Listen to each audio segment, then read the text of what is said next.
Today on Sekulow, we're asking a question to all of you patriots. Will you vote? And why are you voting for the candidate you're voting for? We'll talk about that today on Sekulow. Keeping you informed and engaged, now more than ever. This is Sekulow. We want to hear from you. Share and post your comments or call 1-800-684-3110. And now your host, Jordan Sekulow. All right, folks, we really want to hear from you today all across the country at 1-800-684-3110. That's 1-800-684-3110. What issue is driving you to the polls? What are you talking to your friends and family about to get them out to the polls? In your community, what issues are controversial? What issues that you thought might have been top issues, like abortion, that have kind of fallen off the map? In fact, there's a new poll out by USA Today that when people were asked specifically whether it's inflation or abortion mattered more to them, just those two, they put it out like that, inflation or abortion.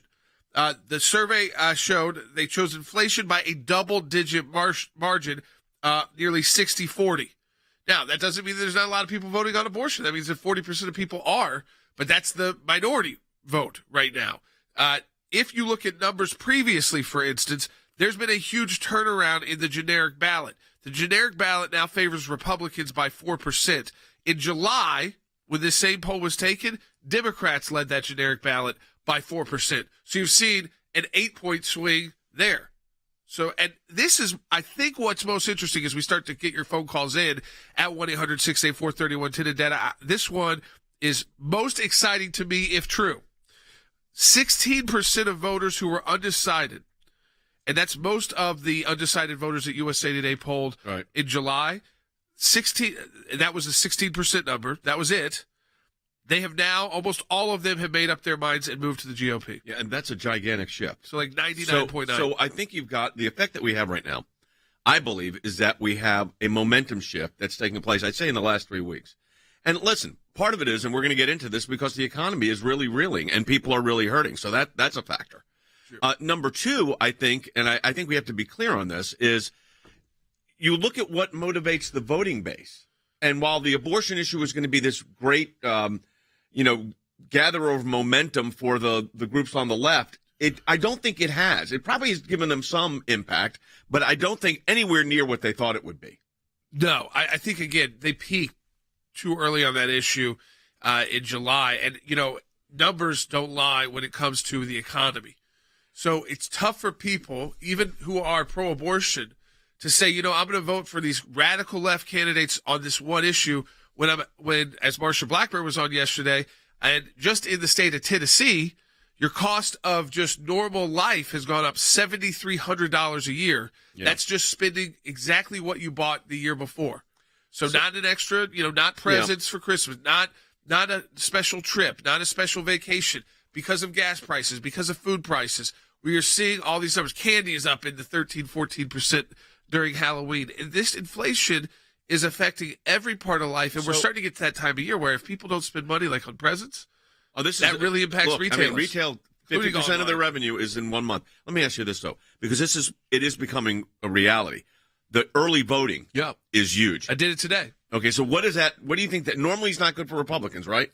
Yeah, normally it favors Democrats. So what you want to hope to see on Election Day, when they start releasing the numbers about early voting more, is where it happened. And basically by what area of the state, what county, what part of that county even, if the votes were coming from. Mm-hmm. And if you can keep it relatively close, Republicans carry the day on Election Day.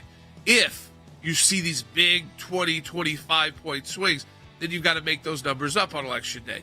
So it's the big question. It's not so much, again, early voting versus same-day voting. It's we're hearing about record numbers, but is it just record numbers who are saying I've had enough with these Democrats? I mean, that could be it too. So, again, polling is tough. Don't put all your faith in that, absolutely. But the trend is in the favor of conservatives. We want to hear from you about why you think that's true at 1-800-684-3110. That's 1-800-684-3110. We'll be right back on Sekulow.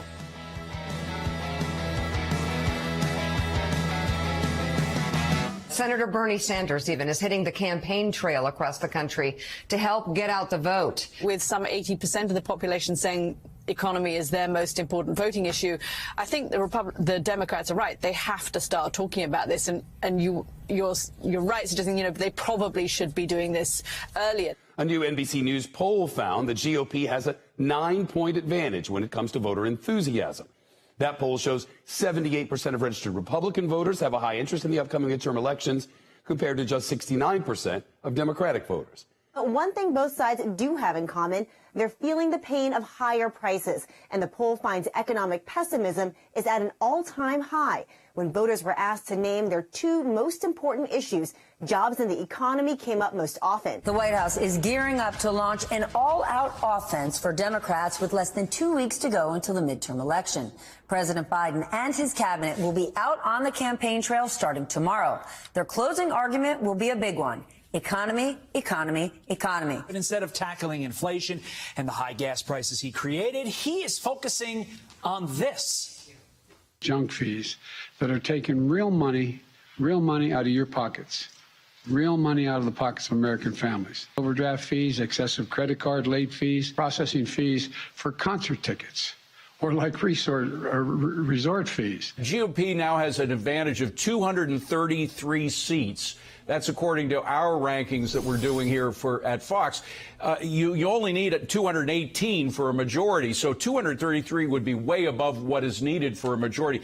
Every single voter we talk to wants to see a change. They don't like the direction the Biden administration has gone. They're soft on crime. They have no plan for inflation. All of these issues are at the ballot box. Then also these pickup opportunities for the GOP in the Senate. We could be looking at a Senate majority at 52.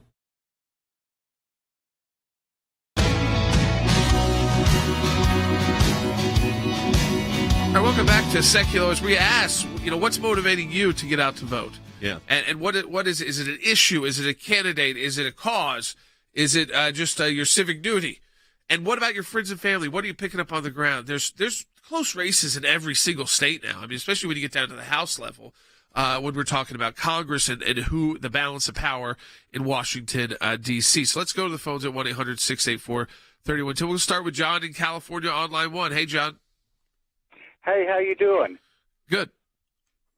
Okay, the reason I vote is not only, being an American citizen, but a lot of good men and women sacrificed their lives, so we had the privilege of voting. That's why I vote. Listen, I think that's a reason right there. I always tell people there's no excuse not to vote. I don't care what side of the aisle you're on. I mean, there are people that and people are trying to go, will my vote count? The answer is, yeah, your vote counts. Yeah, we see very close elections. In these kind of years, when you have these ones right on the margin, it's not like Republicans are up 15 points in all of these races. So you could have some races that are decided by literally hundreds of votes. Yeah. So we're taking statewide races. Yep. We're taking your calls at 1-800-684-3110, 800-684-3110. So the issue and we want to know what's motivating you to vote right now, but the issue that seems to be motivating a lot of people is the economy. And Professor Harry Hutchison's in here with us in the studio. And Harry, when you say the economy, it's not just one facet. When the economy is what's motivating me, you'll see these polls. Is it the economy? Yeah, the economy. What are we talking about? Well, we're talking about mortgage rates. We're talking about energy prices. We're talking about home heating oil prices. We're talking about electricity. We're talking about food. We're talking about egg prices that have gone up 30 to 40% this year. With no end in sight. And I think part of the issue that we have to face is the Biden administration does not have a strategy for combating price increases. They keep saying that President Biden is doing all he can to deal with inflation. Well, the American people, I think, have reached a collective conclusion that he can't do virtually anything other than fumble over his words. And so if you look at mortgage rates are the highest they've been in 20 years. The average home buyer is paying for a new house with a new mortgage 75% more this year vis-a-vis last year. Okay, that is stunning. I want to go over that again. So this is where it's real economics, folks. So a year ago, for your house 75% less as far as costs go than it is this year of actual real cost. Absolutely. So the average person last year they're purchasing a house, they were paying $1,300 a month. Today, they're paying roughly $2,300 per month. Oh, yeah. That's just double even the interest rates. Tripling, really. Yes. The interest rates have more than doubled from 3% up to over 7%. Yeah. Which means, by the way, that your $400,000 house you bought a year ago is costing you the equivalent, if you bought a year ago, an $800,000 house, roughly. Roughly. Yep. Absolutely. I mean, it's impacting strong economies, weak economies. You're seeing across the country. No one's immune to this. No, that's the interesting part is that we live in one of those bubble cities in Nashville where it's been a big high growth city, but you're starting to see just a slowdown. It hasn't been like some of these other cities where you see the top 20 worst drops in house prices, but it's definitely a slowdown. And so if the cities that were on fire just a year ago have a slowdown, the cities that were already struggling to come out of 2020 and a lot of people leaving because of COVID restrictions and places like that, not only have the prices gone up, but also the cost of the mortgage gone up. I mean, but actually the price of your home is down. Yeah, Virgil Rumble said, I'm voting to keep, in his case, Governor DeSantis and his governor in Florida. I'm voting because exactly what we were just talking about with Harry, the economy. Let's take Susan's call on line 3. Yeah, Susan also out of Florida on line 3. Hey, Susan, welcome to Sekulow. You're on the air. Hey, thanks so much for taking my call. Sure. Listen, I voted this morning, actually, and the reason that I voted basically was because I retired from teaching last year, and I am watching my retirement go up. We're talking thousands of dollars. Now, don't get me wrong. I know that God will supply all of my need according to his riches and glory, but at the same time, I mean, I feel like this is so avoidable. Can I say something about I want to follow up, Susan, on what you just said about your checking your retirement, because I did that yesterday too. It's pretty breathtaking.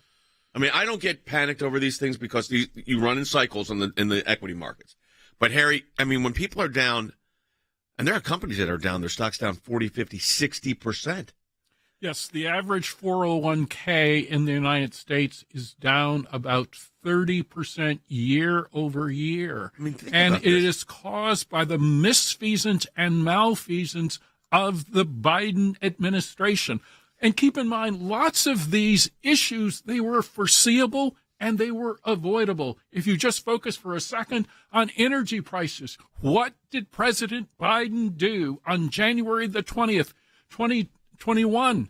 He basically shut down the Keystone Pipeline. He ended many oil and gas leases. That led to a rapid rise in energy prices. And now he wants to take credit because prices have leveled off. Well, I don't believe the American people are going to give him credit.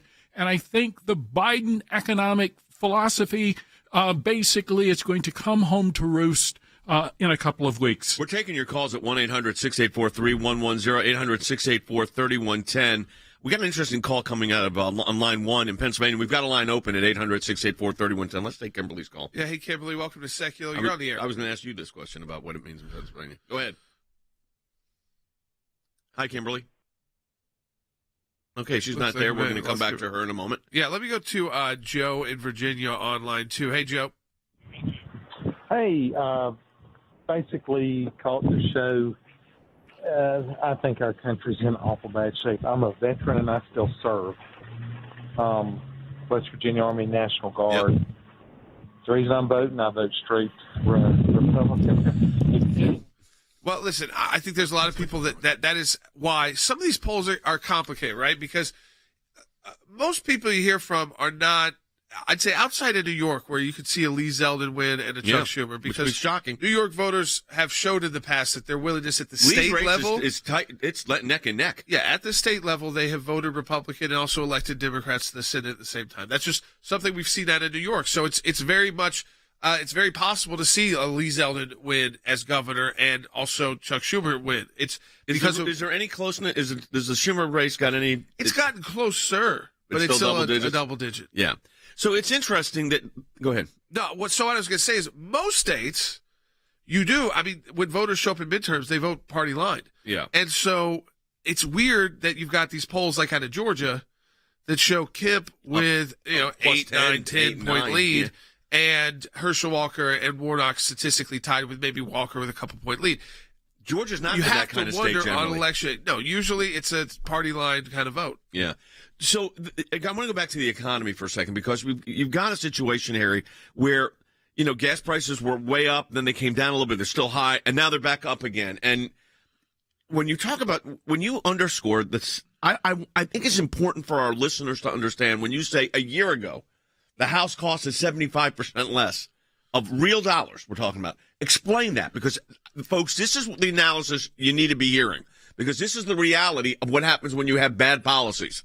Well, essentially, the Biden administration has enacted 4 or 5 major inflationary laws, including the Inflation Reduction Act. And so that has spurred spending. That then spurs a price increase. In addition to all of that, the Biden administration has not solved the supply chain crisis issue. So we've had ships sitting off the coast in Los Angeles for months because they couldn't unload. The Biden administration has done essentially nothing about that. There is still a baby formula shortage in the United States. So on each and every issue that's important to the American people, the Biden administration has been found wanting. They've been absent without leave. So instead, they're focused on cultural issues that basically appeal to the elites, including their inordinate focus on abortion. The president of the United States took time out of his busy schedule, one would hope, a couple of days ago to sit down to talk with a TikTok artist. That's where the Biden administration is. They really don't care, at least in my opinion, about the American people. So increasingly, Hispanics, blacks, and all American people are turning away from the Democrats. I think, folks, again, we're going to continue to take your phone calls at 1-800-684-3110. There's a lot to talk about here and different issues at stake, which we want to hear from you about. So at 1-800-684-3110, we encourage you to support the work of the ACLJ as well. That's at aclj.org. And again, you can find out there, because we're talking elections today on the show, obviously. We're going to be talking about that through November 8th, and probably after November 8th. There's going to be some of these states, there's going to be a lot of counting to do on Election Day. So, what again, we want to hear from you at 1-800-684-3110. What's motivating you, your friends, your family, your community to get out to vote? We'll be right back. When we see something, when we hear something, when we're concerned about an issue, we don't just talk about it. We do something about it. And that goes to our Government Accountability Project. If we allow leaders in Washington, D.C. to make decisions behind closed doors, unaccountable to the people, then we are going to get skewed and corrupt decisions. There are lots of other places that do lots of important work for America, but the ACLJ has taken up a lane which is irreplaceable. The Freedom of Information Act, that's a statute that allows us to get information from the government. Starts with a letter from our offices in Washington to these agencies. And it says, give us this information on these topics. And generally, they don't. And then we go to court. We go through a series of lengthy negotiations back and forth about what they'll give or what they won't give. We may get tons of information that's redacted, and we have to then go back and say, you redacted too much. We can't really find out what you're giving us because it makes no sense. So it goes through a process of litigation. That is how you get information, and that office is going to be more active now more than ever. The ACLJ has been extremely active in vigorously seeking to hold these bureaucrats accountable. We have filed hundreds of FOIA requests. We have received over 20,000 pages of documents in our litigation. Holding them accountable, holding the Biden administration accountable so that all Americans are able to have faith in their government. We will up our efforts. We will not stop. You're finding a nugget in a gold mine. Occasionally you'll come up with something that is really a bombshell, but you have to persist in doing it, and that's what we do. That's a little bit of what we do through our Office of Government Accountability, and of course that comes under our Office of Government Affairs. So your support of the ACLJ supports all of that.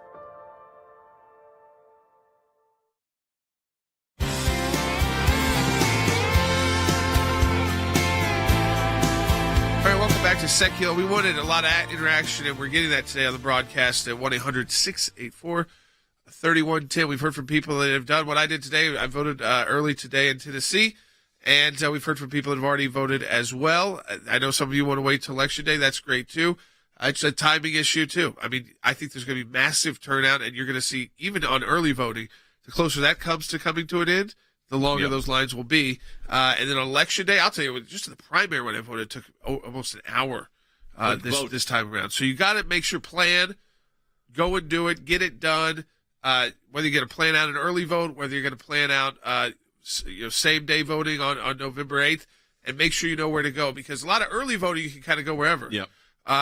On Election Day, you got to be at your precinct. Yeah, at your precinct. Let's go ahead and go right to the phones. 1-800-684-3110. Let's take Nancy's call out of Orlando. Hey, Nancy. Welcome to Sekulow. You're on the air. Oh, hi, guys. I love you guys. Thanks. I appreciate all your services.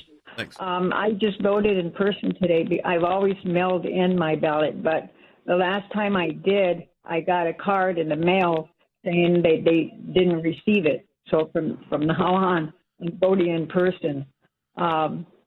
Also, I voted for Rubio because his stance on abortion, and because I'm an attempted a victim from an abortion that I survived from, I have a voice now. And I want to tell Val Demings that, yes, abortion is murder.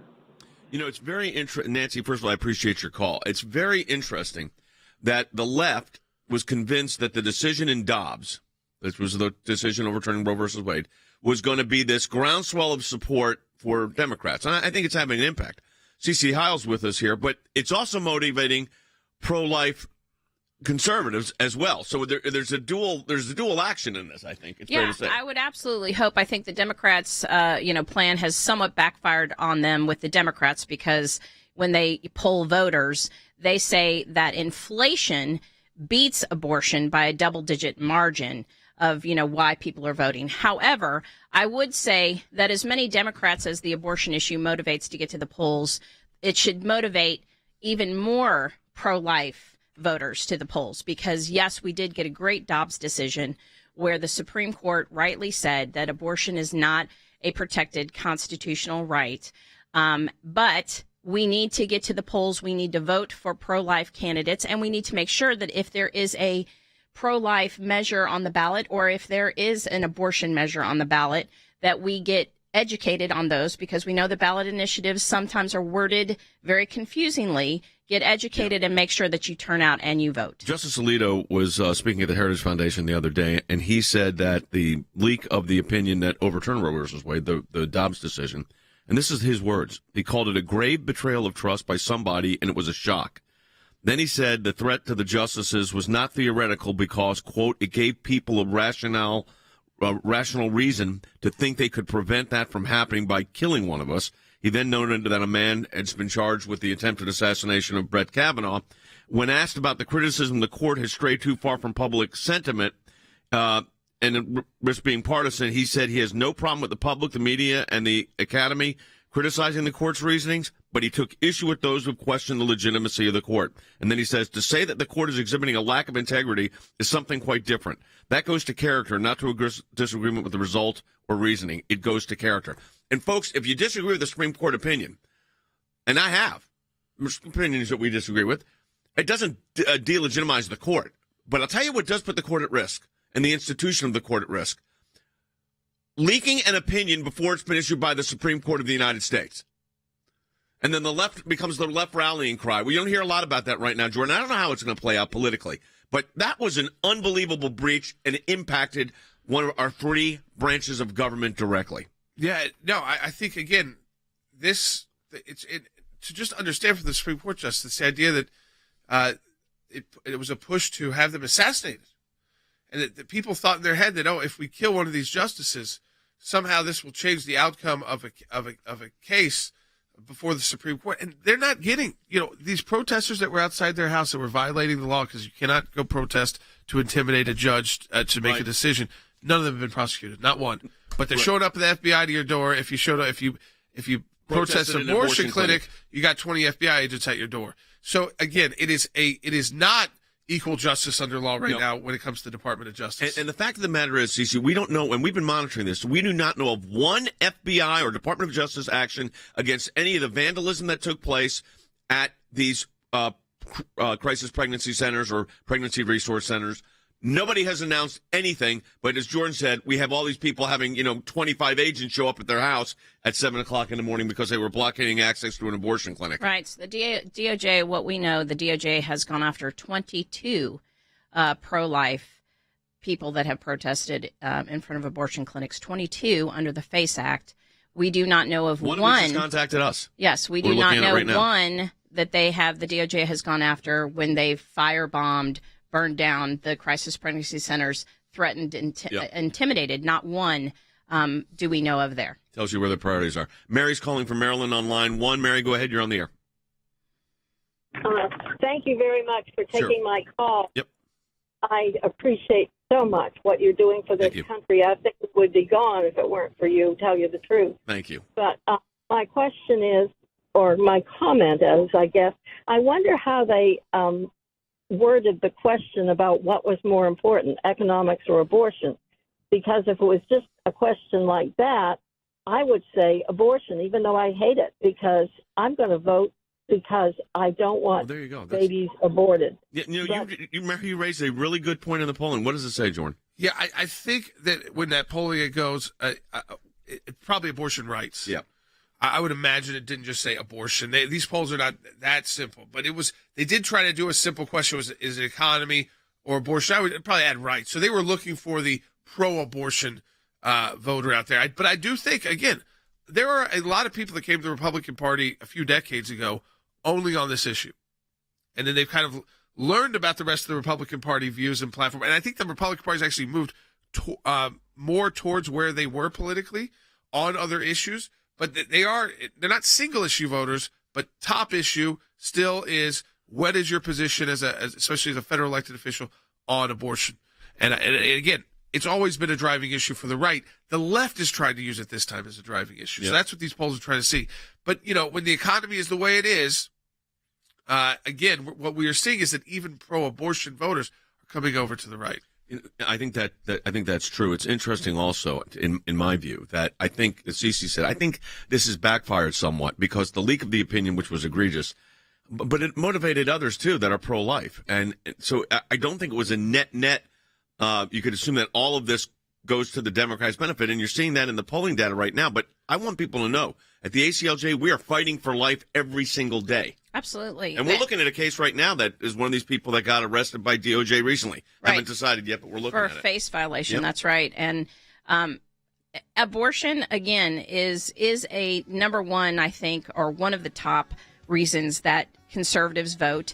Democrats tried to switch it and make it theirs. I do think it's kind of backfired because now a lot of Democrats, they care about inflation and they're not caring about abortion, but the pro-lifers still do care about abortion. So I hope it does backfire, when we come November. Sorry, I can't come November. I hope we see a complete backfire and that the conservatives win. All right, folks, we're going to continue to take your phone calls at 1-800-684-3110. We got a full second half hour coming up, so if you're hanging on the line, we will get to all of your calls and more. Sekulow Brothers today? Yep. Well, another Sekulow Brothers podcast today, third one of this week. It'll be the final one this week, so check that out as well. Through our social media platforms, you'll find it this afternoon. In a landmark ruling, the Supreme Court today legalized abortions. I still remember staring up at that bright light and counting backwards from 10. In reality, what abortion is the taking of an unborn child's life. I didn't want anyone to see me. I didn't want anyone to know. You're destroying the unborn and committing murder. This really is a filthy business. America will look back on this season in history and will be mortified about what happened in the abortion industry.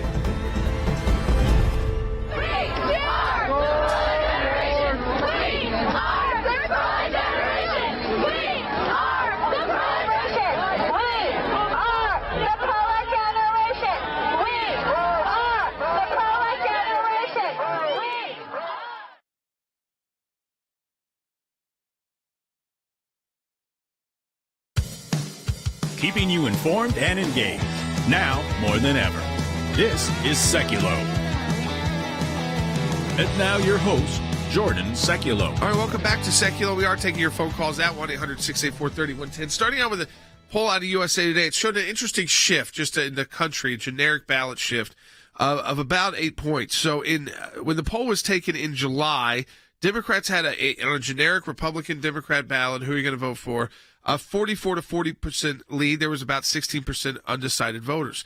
Now, there's been an 8-point swing towards Republicans when they took the same poll just now, and they just released it, to Republicans now have a 4-point lead, and it's getting closer to 50%. And here's why. Most of the voters who said they were undecided back in July, 16% of those polled, so not a ton, but that's still enough to move certainly to move any race. 16% of voters, almost all of those 16% who were undecided have moved when they talked to the USA Today pollsters to the GOP.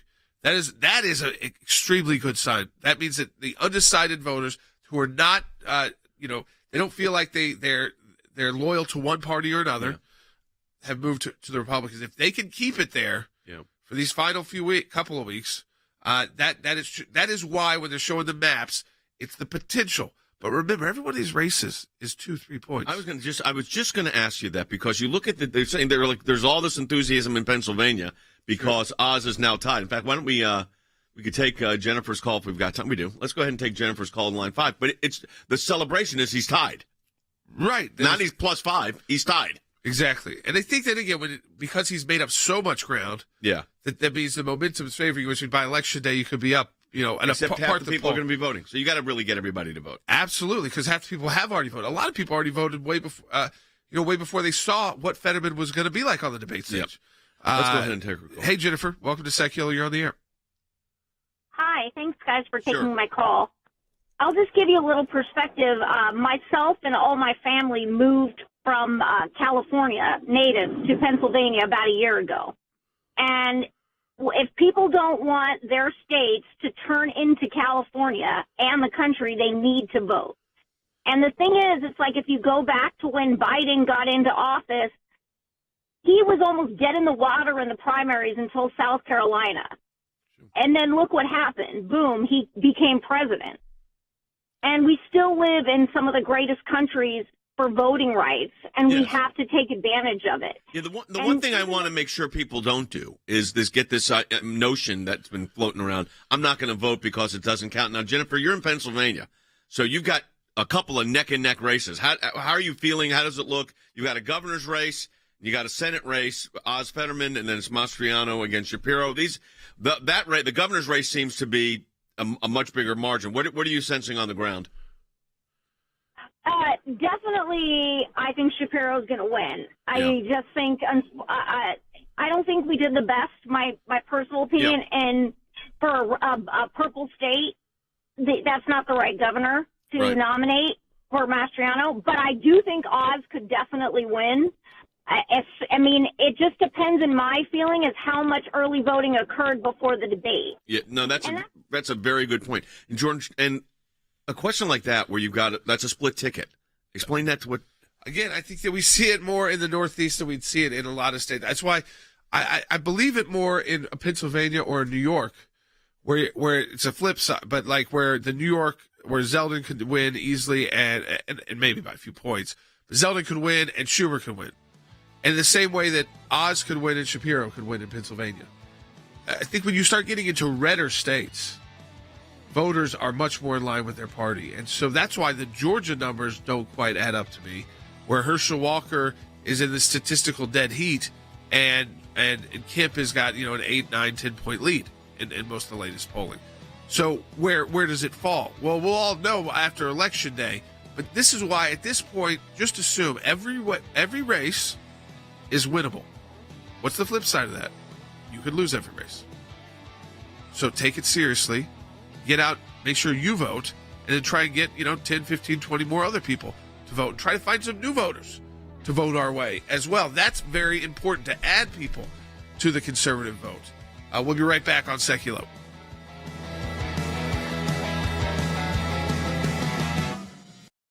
For decades, the ACLJ has battled tirelessly toward the goal of seeing the Supreme Court overturn Roe v. Wade. As steadfast defenders of the innocent unborn, we celebrated this historic victory at the Supreme Court. But now it's time to put the hammer down and dig even deeper, because our war at the state level has begun, and we want you to know that we're fully engaged. The ACLJ just launched a nationwide campaign to defeat abortion in all 50 states. In order for this to happen, you need to know exactly what's going on where you live. So part of our campaign includes a layout of abortion laws in each state at the time the Roe v. Wade decision came down. You can find this at our website, aclj.org. And as you'll see, some states were prepared for Roe to fall and had already passed certain laws to protect the unborn. But others remain hostile to life and are moving to enshrine a right to abortion into their state constitution or state law. And this is exactly what we're prepared to take on. The breakdown of laws that we provided is a first step. When there's a fast-moving development regarding abortion, the ACLJ will be the first to know about it and will be ready. Right now, we're calling on states to enact robust protections for life and to vigorously oppose efforts to weaken those protections. This will not be easy, but neither was our last fight. And look how that turned out. When the ACLJ fights for life, we're always on the right side of history. So go to aclj.org right now and join the fight.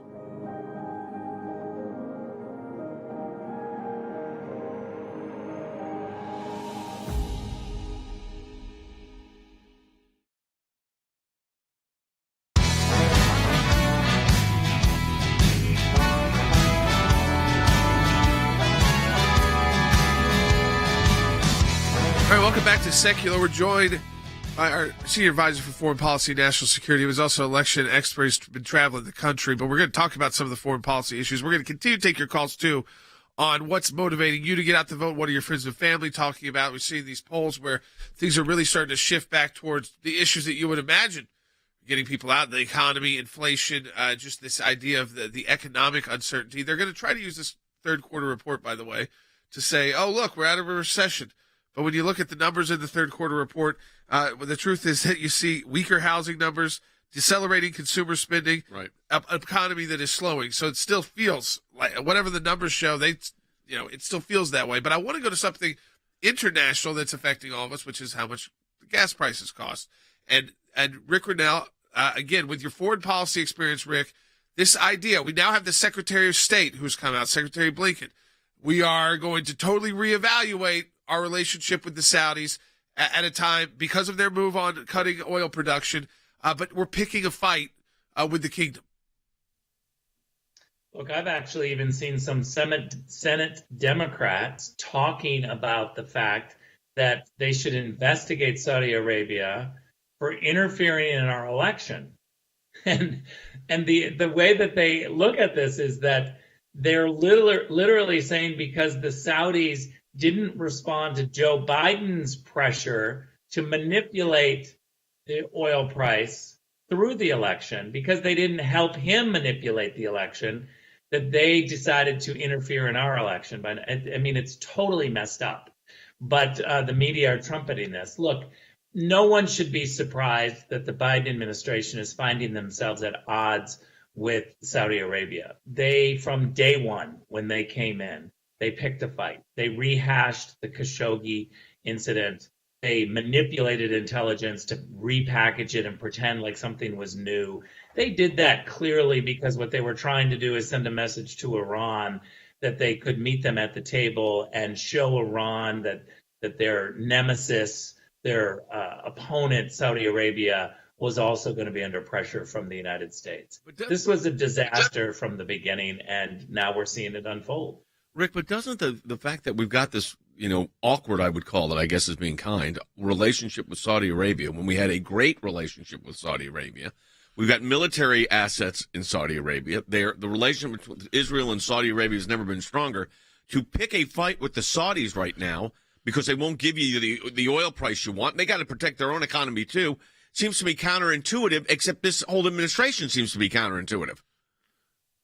Yeah, and you hit it on the head, Jay. Look, we also always have to remember to talk about the reforms that are desperately needed in Saudi Arabia. This is a country that systematically denies basic human rights. So we always have to be able to call them out. And yet what you're alluding to is the fact that we had a really good relationship where we were pushing them for reform. There was even talk about the Saudis signing the Abraham Accords, and that would have been unbelievably historic. That's how far we were making progress. Now, of course, they still are problematic in many ways, but for the Middle East, for that region, it's really important to make sure that Iran doesn't get a nuclear weapon. We have to work very closely with the Saudis and all others in that region to ensure that Iran, this terrible regime, doesn't get a nuclear weapon. They've already said they want to wipe Israel off the map. You've got Iran wanting to wipe Israel off the map. You have the Saudis moving towards a possible, Abraham Accord signature peace deal with Israel. So we need to be very realistic about this relationship, and picking a fight over, some sort of manipulation of the elections and gas prices, the midterms, I think is a real problem. It's interesting because the Saudi energy minister put out the message very clearly in English, quote, people are depleting, he didn't say the U.S., but obviously you can read into this, people are depleting their emergency stocks. They've used it as a mechanism to manipulate markets, while its profound purpose was to mitigate the shortage of supply. And he says, my profound duty to make it clear to the world that losing emergency stock may become painful in the months to come. Rick, we talked about the concern of using the Strategic Petroleum Reserve in the United States as a cost reduction method for political purposes, not for just national security purposes. The Saudis have picked up on the same line of reasoning, and I think the long-term message here is unless something changes very dramatically between the relationship is they're going to continue cutting production. Yeah, I think that's a really good point, because we've seen now the Biden administration do two very political things to try to manipulate gas prices and help them in the election. One is using the strategic reserve, which is really meant for crises, serious crises, not for political crises. And by the way, political crises that they have made, they are responsible. When you cut production, when you mock those people who are doing production, it's going to be a real problem later on for the equilibrium price. That's pretty basic economics. So we're seeing the Biden administration do what they always do, which is play politics, manipulate the situation, and then point the finger at the other guy saying, wait a minute, you're the one playing politics. We see it over and over at DOJ, the IRS, and now we're seeing it with foreign policy. I'm going to take some calls here, Rick. 1-800-684-3110. Move to kind of a domestic politics for a moment. 1-800-684-3110. Let's take line 4. Yeah, Charlene calling from New Jersey on line 4. Hey, Charlene. Hey, how are you guys doing Great. today? I have a couple questions. Well, actually, it's kind of like one question, but it has to deal with Pennsylvania. Yep. They came out on Meet the Press with Chuck Todd and said they're not going to be able to count all the votes by the end of Election Day, which I think is ridiculous. And two, the Supreme Court came out and said that the fact that they were counting ballots without valid dates on it were against the law. Correct. And they came out with the ruling and said you can't do that. But PA came out and said they're going to do it anyway. I don't understand why they can get away with this. Well, on the latter, Rick, I could address that because the one case I had at the Supreme Court during the election was Pennsylvania. And it was those remember the court changed the date upon which the ballots could come in. And the legislature, under the laws of Pennsylvania, that is solely within the discretion of the legislature. So I went to the Supreme Court of the United States. One, got a stay from Justice Alito, refer to the court, we got it, and they had to segregate those votes. I want to dispel something, though, Rick, because we're hearing this every day, and you're out in the field. People have to vote, and you're hearing things about they're not going to count this or not going to count that. We have got to people have to go out and vote. And the problem when you hear all this negative and naysaying is people won't. And I think that cost us in Georgia last time. We cannot do that again. Yeah, look, we have to make it very difficult for them to cheat by having everybody vote. And everybody votes and we have an overwhelming win, then it's very hard for them to cheat. So I would encourage everybody to get out and vote. This is crucial. We know the voter rolls are a mess. We know mailing ballots to people on voter rolls when the voter rolls are a mess is a real problem. We have to clean that up. I think we have much more aggressive legal action on election day. We have legal teams in the swing states where there could be a problem. They're ready to go. I know in Nevada and Arizona specifically, we're very ready to go. How do you feel about the Laxalt race? It looks like he's up +2. I mean, it's close. Obviously, everybody needs to vote. Yeah, look, everybody needs to vote. I think Adam has run an incredible campaign. And one of the things that I would just say is get out in Nevada and vote. Support Adam Laxalt. I think he's up. I think he's going to win. All right, Rick, as always, we appreciate it. We'll keep you on the broadcast, keep you updating with everybody throughout these next couple of weeks because, again, people are traveling the country. We got a great team of folks. But it's underscore what Rick and I said, and you've been saying, you got to vote, folks. Oh, yeah. Do not, and Rick, if you're still with us, we got to underscore this. There's this sentiment that's out there that, what happened in 2020, and what's the point? The point is, it matters. Your vote's going to count. I think reiterating that would be really helpful right now because I'm watching the comments come in. Yeah, I think you've got to vote, and I think you've also got to realize is that we have done some fundamental fixes. Right. Clearly, there's more things to do, but we're much more aggressive about the legal operations. Yes. And we're going to be watching. They are not going to be able to manipulate like they did before. We still have work to do. We're getting better, but you got to get out and vote and help us. Yeah, I mean, one of the issues in Pennsylvania, and thank you, Rick, for joining us. One of the issues in Pennsylvania that why they say you might not get election night is because we put in laws in place that said you don't start opening those ballots and counting until an election is over, until it's 7 p.m. or whatever time it is. The legislature has the right to do it. It's a Republican legislature. That's what they decided to do. It's going to take, so with a lot of early voting, they got to figure, you got to open up all those ballots and count them. Because there was that going on, too, where they were counting ballots already before the actual election day. I think there's a discussion, too. I heard Kelly Lake talk about it out in Arizona, is that election day is really not election day anymore. And so with so many people voting before they've got kind of the full picture of who they're voting for, I think we can always question the idea of how early should early voting begin. Right. I think a couple weeks out is fine because by then I think I'd even go 3 weeks out. I think once you get past the month, that's getting crazy. Yeah, but I think that, yes, because then you don't really know the full picture yet of who you're voting for, and you still need – people need to be educated. You want people to have the time to actually know who they're voting for, what they're voting for. We're going to take your calls when we come back on Sekulow.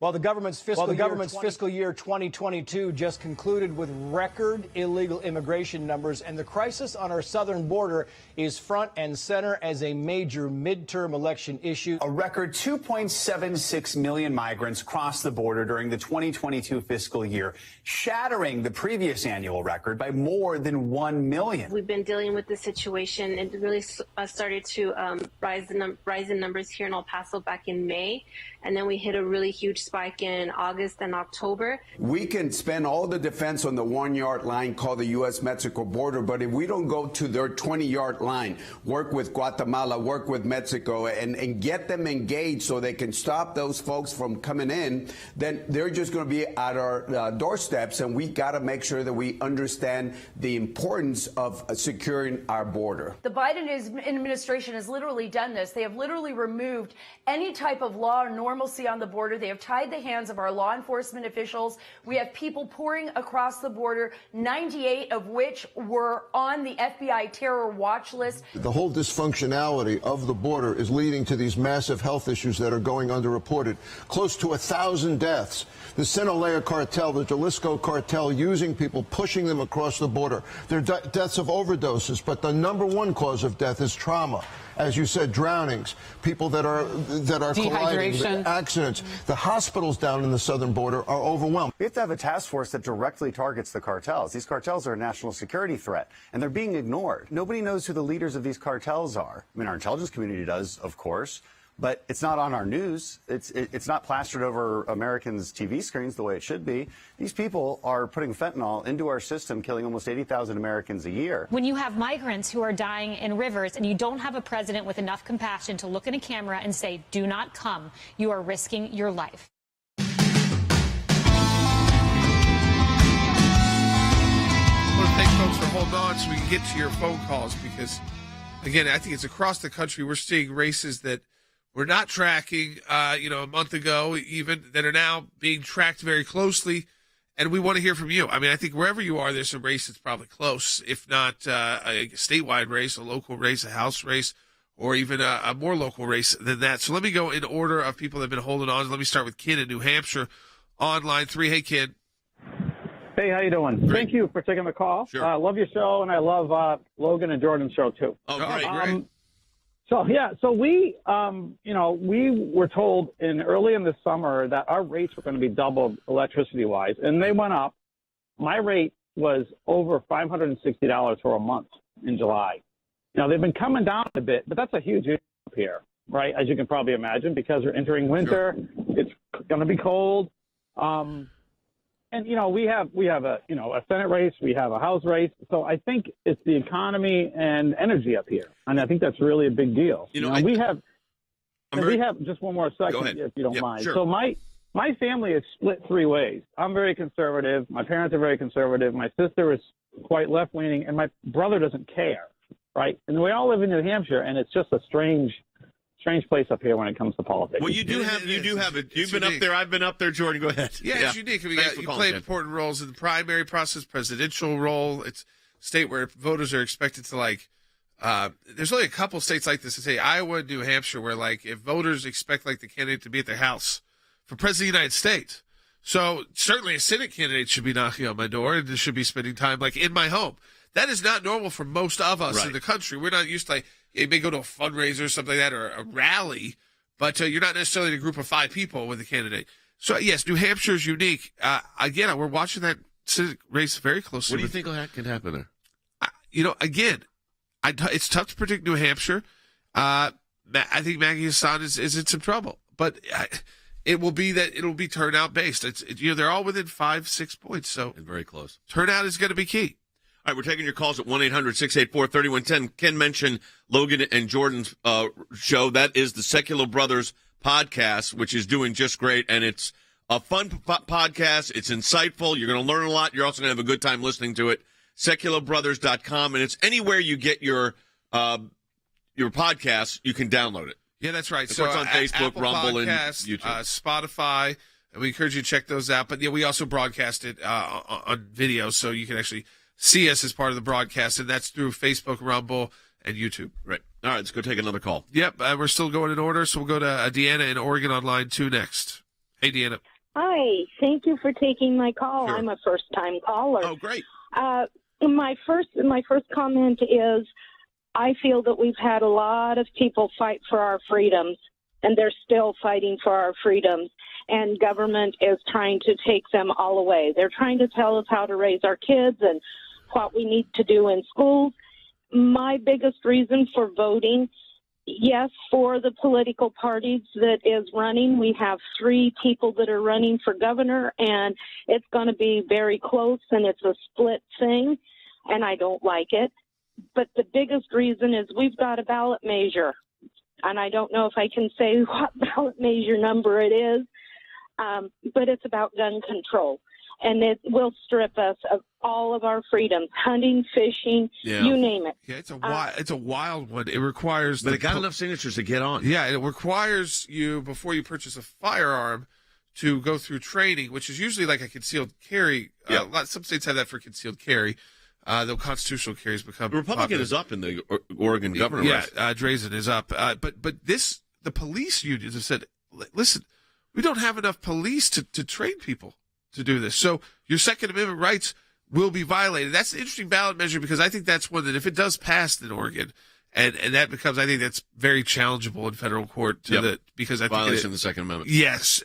People, again, we don't have those kind of rules where you need to be trained before. Now, sometimes to have special permits you do, but not to just purchase a firearm, especially, like you said, hunting and issues like that. And the police unions there saying, hey, we don't have enough facilities to even train people to do that. But again, thanks for bringing that up too on the air. Let's go to Francis in Indiana on line 1. Hey, Francis. Hi, thank you for taking my phone call. Sure. I really love listening to you, and I really there's nothing I have disagreed with you on. And I wanted to say I live in a blue congressional district in a red state, and I'm in the process of actually yesterday I voted. My son and I voted because on election day I am working in the polls, and I want you to keep me busy. What I want to say is that your vote counts. It's like a drop in the bucket. Enough drops in the bucket, and it fills that bucket. No drops equal an empty bucket. And we cannot have empty or not filled buckets. Yeah, it's absolutely right. We all come together. These votes, they add up very quickly. Just think about drive down your neighborhood, drive down your home, just to like the main road, and think about how many voters there are in that neighborhood that you could contact, that your friends and people that you know in your community. You start adding that up. You might drive by 100. You might drive by 40, 30, 20. That's how you start filling that bucket up. And you want to talk to your neighbors, talk to your friends and family. Because there are more and more people voting now that have never voted before. No, it's 100%. Let's take your calls, 800-684-3110. We'll take one more here. Lynette is calling from Washington State. Lynette, welcome to the broadcast. You're on the air. Thank you for taking my call. Sure. I'm wondering what your thoughts are on the debacle in Afghanistan. What do you think will play out for the election? I think that people that are looking at what our world standing looks like right now, globally. Afghanistan's withdrawal is an example of, and you said botched, and that's kind of being kind, the disastrous withdrawal plan that was implemented by the Biden administration is symptomatic of our foreign policy across the board. And, it used to be our enemies fear us, our allies trust us. Now I don't know what it is. I mean, you got a mess in Eastern Europe, and that's with Russia and Ukraine that could easily displace. Not only is it already displacing people, but can displace the economy this winter. There's no doubt about it. So I think all of these have an impact. We did Logan did a series, I think, of 10 videos on Afghanistan. What will we put in? What's the best way to get it, Will? Yeah, if you go to the ACLJ YouTube channel, you could, and it's got, Tulsi Gabbard's in it, Mike Pompeo. It's really fantastic that we're able to put that together. But it shows you that our world standing has changed, and those policies play, but they do not play like the economy. No, it is again. We know right now in this election cycle, all the polling, it's shifted even in the last couple of months to where people who were saying that abortion was the most important issue to them are now saying the economy is the most important issue to them. So even left-leaning voters who would be, consider themselves pro-abortion, and that a very important issue to them, it's not the most important issue to them. And people actually breaking down it's, the economy, inflation, and then crime is also high on the list. It's the United States of America. It's a sad state, but we can do something about it by getting out the vote. And that is happening as we speak. It's not just November 8th. Election day is today in most states throughout November 8th. So make sure you've made your time, figured out where you're going to vote, but also get your friends and family to vote conservative as well. We'll talk to you tomorrow on Sekulow. As always, we encourage you to go to aclj.org to learn about what the American Center for Law and Justice is doing.